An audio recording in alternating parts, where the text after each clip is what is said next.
Welcome. Today, we're diving into a quick and easy guide on how to add sent GIFs to your favorites in an Instagram group chat.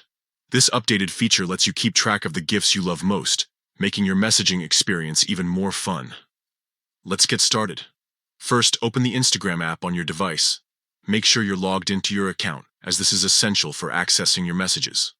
Next, look for the messages icon at the top of the page. It looks like a paper airplane. Tap on it to enter your direct messages section.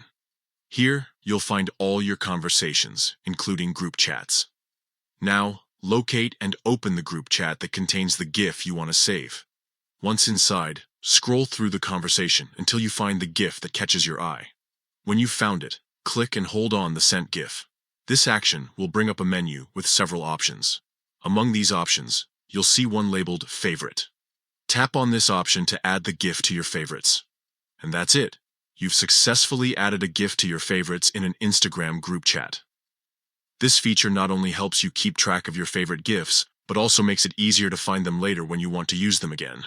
Remember, adding GIFs to favorites can enhance your chatting experience by allowing you quick access to those fun animations that express exactly how you feel. So next time you're in a group chat and someone sends a hilarious or relatable GIF, don't forget to save it. Thanks for watching. If you found this guide helpful, be sure to check out more tips and tricks on using Instagram effectively. Happy messaging!